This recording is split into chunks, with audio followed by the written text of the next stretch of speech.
Hello and welcome. It's me, Percita, and this is Percitas Paradox.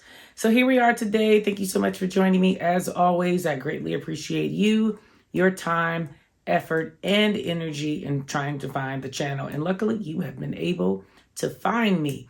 If you are new, thank you so much for joining me. I greatly appreciate you. And if you are an OG, you know the rules. Thank you so much for joining me. I greatly appreciate you always supporting the channel. So always remember to like, share, comment, and subscribe. I'm going to say that now to get all the business out of the way, because today I really want to talk about what we say to ourselves. So I'm just going to jump right in. Again, the question is, what do we say to ourselves? Now you might say, well, I say affirmations every day, Percita, and, I'm in a space of always giving myself the utmost love and admiration. I'm into self-care. I stay around positive people, and on and on and on and on. What if I told you that the mouth that you're thinking about is not what I'm talking about?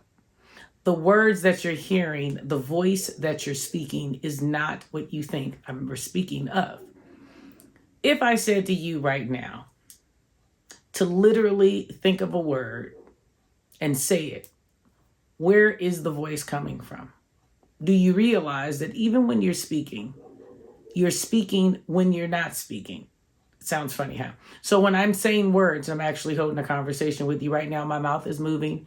You see these words, you hear these words, the vibration of these words come off, and you understand that. But do you understand that you also speak words with your mouth closed? Are you aware of the words that you're speaking with your mouth closed?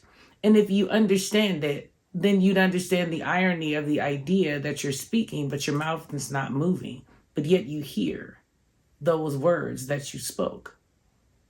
Well, how is that possible? If we're thinking that sound can only travel from the idea of your mouth, do you start to understand that life can be a little different and a little deeper than we want to believe? Do we understand that the outward expression of using words is not exactly all that is being spoken to ourselves from ourselves? We typically have an idea of calling it thinking. But if that be true, then you would have to ID that thinking has a sound. We both understand that to think something is not necessarily to speak it. But I'm challenging you today to say, is it actually something to be heard through your voice that is not being spoken through your mouth?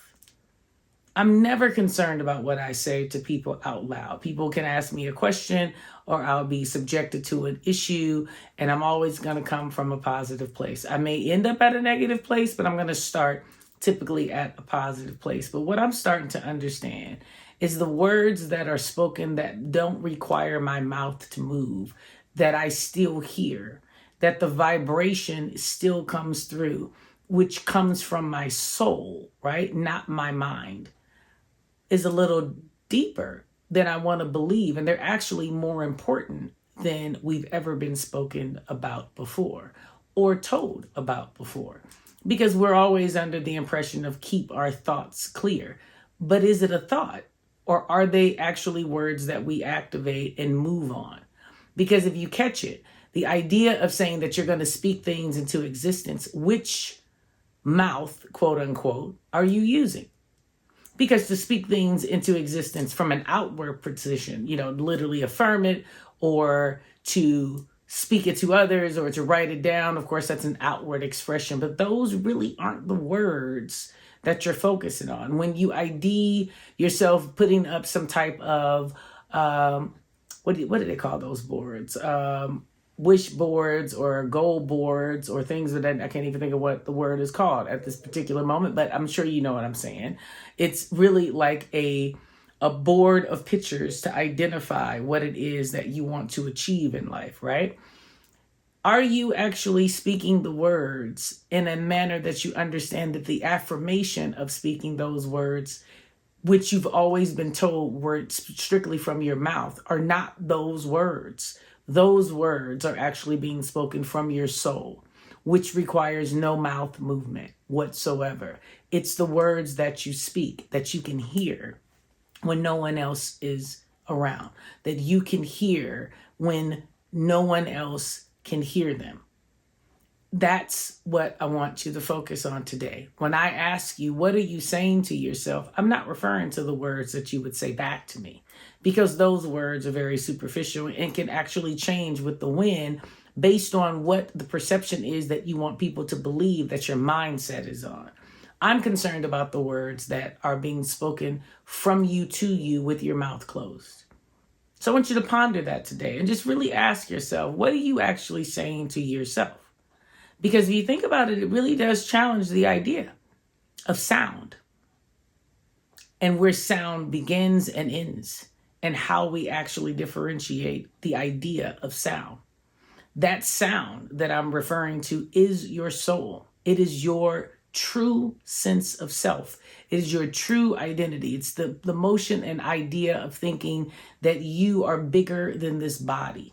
And if you understand what I'm saying, I really going into this end portion of the year and from this point forward, I really want you to focus on what those words sound like, what that affirmation sounds like, not just the ritual of getting up and saying words and reading them and copying memes off of the internet and putting it on your Instagrams and Facebooks because you read it and it felt good, but to actually understand that that feeling is not just something that should be taken for granted, because the words that you say back at that moment are what your belief system is built on, what your soul is built on. So challenge yourself today to really identify what words you're saying and really identify if it's really aligning with what it is that you say that you really want, or are you just going through the motions and speaking out loud to people to hear and affirm the idea, but not really believing the words that are coming through your mouth and not listening to the words that are being spoken with your mouth closed. As always, thank you so much for joining me. I greatly appreciate you, your time, and your effort in trying to listen to me on a daily. And as always, all I can ask is for you to do 3 things. Live life authentic. Live life authentic. Thank you so much for joining me. I greatly appreciate you, your energy, and your momentum in what it is that you're trying to propose for today, tomorrow, and forevermore. As always, have a great weekend. Bye-bye.